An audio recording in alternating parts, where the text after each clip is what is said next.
Yo, what is up guys? It is Bumfries, back with another episode of Entitled Parents. Today's episode is gonna be a banger and I know you're gonna love this one. Just like in the last episode, we're gonna set a like goal for ourselves. If we can hit 5,000 likes on this video, I will make sure to upload a video every single day for the next 2 weeks. So once you've hit that like button, all you need to do is sit back, relax, and get annoyed at some entitled parents.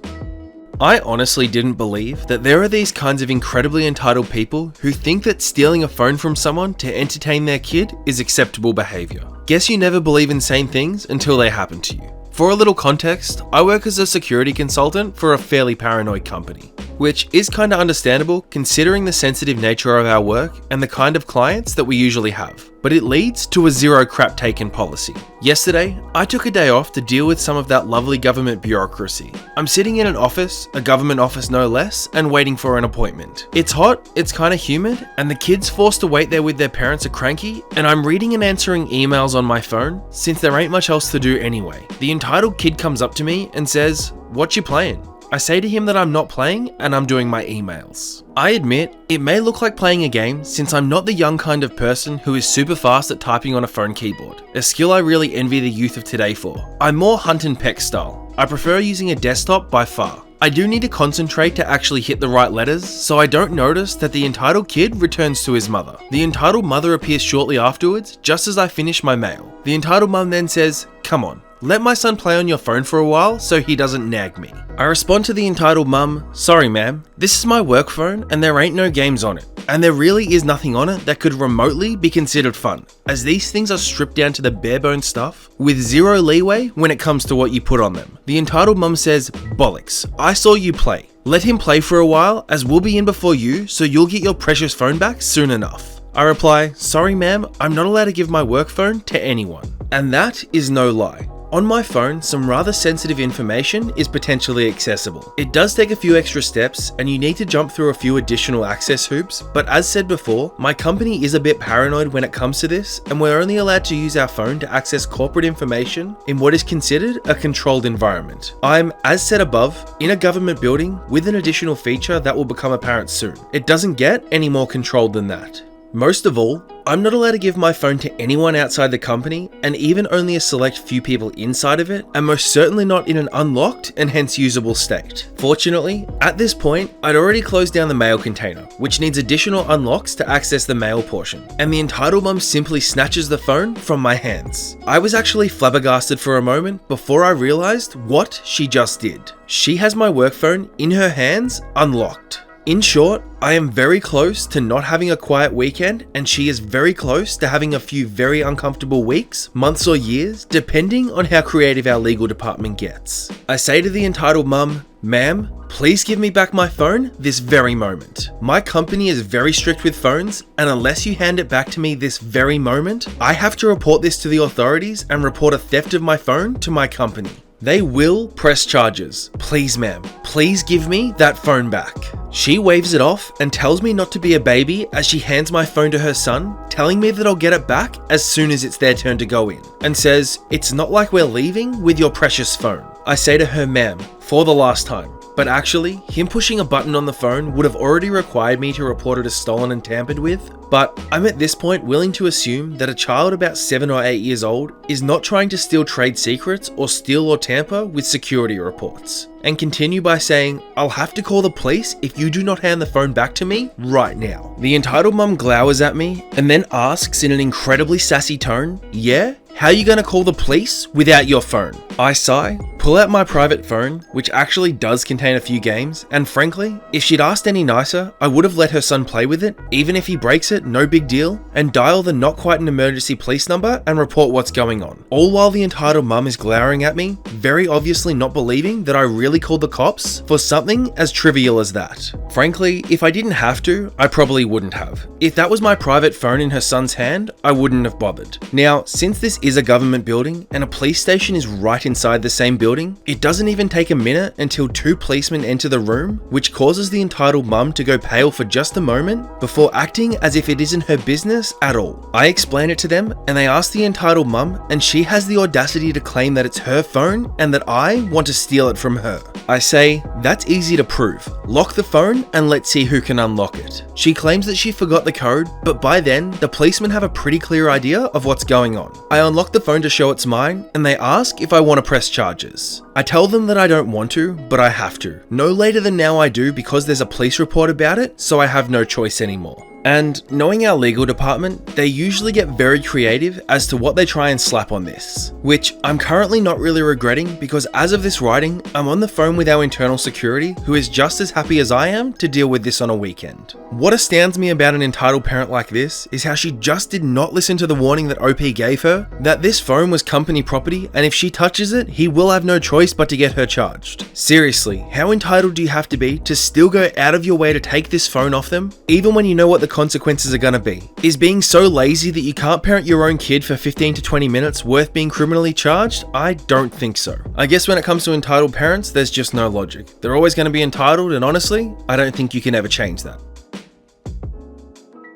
As a kid, I would often be working at my dad's workplace. He was an off-premise caterer and an event planner and would often be hired to put together lavish wedding parties. Huge feasts, cheese and fruit tables 40 feet long, lots of wine, sometimes multiple pigs for both an afternoon and an evening roast. Lots of fancy people wanting fancy parties, paying a ton of money and expecting the world to revolve around them. One event in particular stood out because when the bride-to-be and her mother both came in to go over the details, they had some rather heated disagreements over some really stupid crap. My dad would just sit there quietly, not taking sides, and patiently waiting for people to work out the differences. But one argument came to an interesting and final conclusion. The mother of the bride was arguing about the specific shade that the decorative ribbons and icing trim on the cake should be. Up until that point, she had proven herself incapable of letting her daughter have the final say in anything, from the menu to the plate garnishes to the time the meal was to start. The mother was insisting that she have her way on everything. The daughter was gritting her teeth and just grinding through it. But when her mother started to fuss about the exact shade of off-light green, no, that's too light, no, that's too dark, the bride snapped.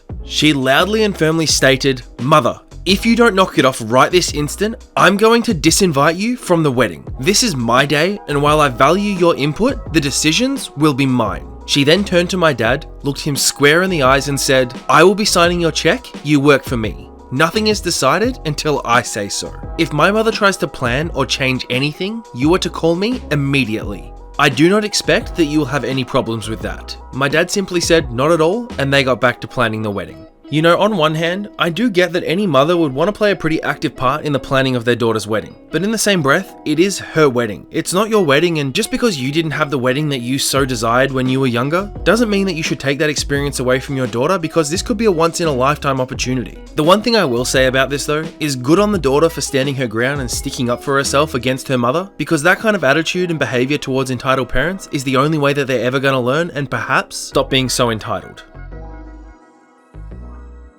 So for some context around this one, this story is about a woman who goes on a holiday with her sister and her 2 children. So after driving there, parking, checking in, a room mix-up, and more, I was wiped out and looking forward to eating. My sister asks if I can watch the kids while they get ingredients to cook some lunch. I'm wary, but I figured the worst they could do was drag their butt and be gone an hour tops. I try to pitch in some cash to help pay for food, but my sister says no, it's alright. They leave, so I watch the kids, but an hour passes. I call my sister and she says the store is out of blah blah blah ingredients. She says they're gonna stop at a food place and order us food. We hang up and over 40 minutes passes. I call again and she says everywhere is packed. It's the weekend, but she assures me that they're trying to hurry, but tells me that they haven't even ordered yet. I hear a voice in the background before my sister says that the waitress is there so she can order now. By this point, the kids are hungry and throwing fits and crying. I give them each half a Debbie cake that I bought earlier, but it barely tidies them over. Another 20 to 30 minutes pass and I call my sister again. I tell her the kids are starving, bored, and crying. She assures me that they're in the car and on their way back.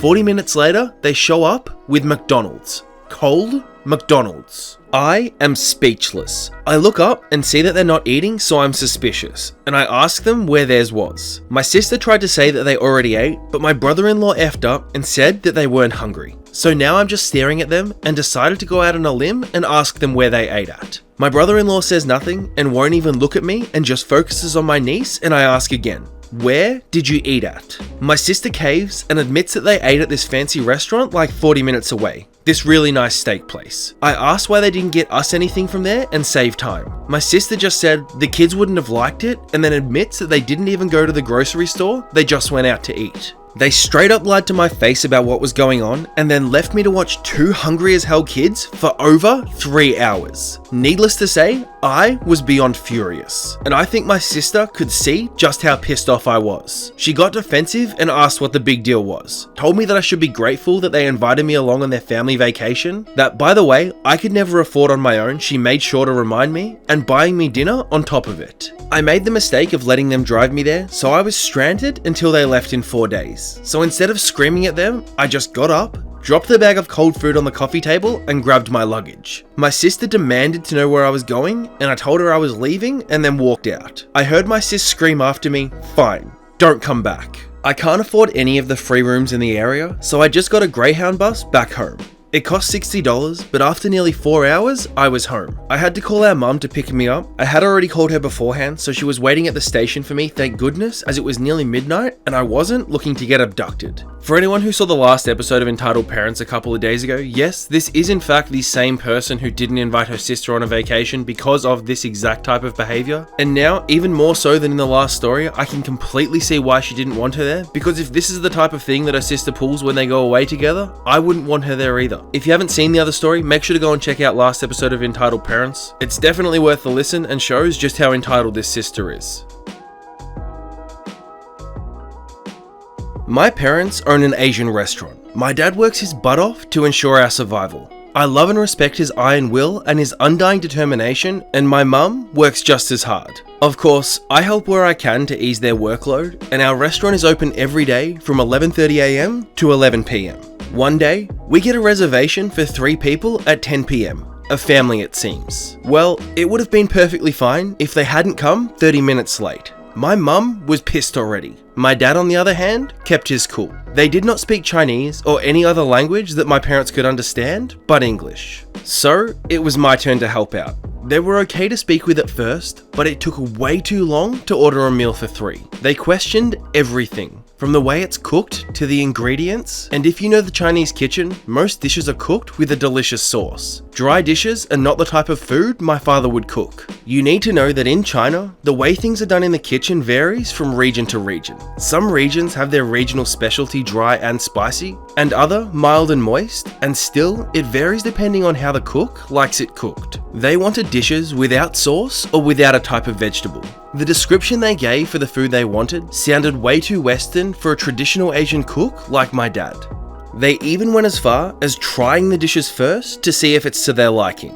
My mum got more and more pissed. Then my mum started talking loudly in Chinese, telling me to tell them to get out. My dad and I tried to calm her, but she went on, telling us how stupid they were and how stupid I am for trying to negotiate. They decided to get up and leave, but not without nasty, passive-aggressive comments, like, "It says you had till 11 PM, so you need to serve till 11 PM. Or, "It's a pity. You know there are online reviews, right?" On the ride home, we discussed their behaviour, and my mum pointed out how it was only the wife who complained on behalf of her husband, saying things like he wouldn't like the food this way. The son was quite silent, but was still more like his mother than his father. You know, people like this frustrate me because they don't see things from the other people's point of view. To them, all they see is that they're right because they're the customer, and that everyone around them has to grovel at their feet until they get what they want. Yeah, I get the premise of the customer's always right, but unfortunately, that's not always the case. It's good to appease your customers and it's a great way to get business, but unfortunately, when someone goes out of their way to threaten your business with a negative online review, that to me is crossing the line.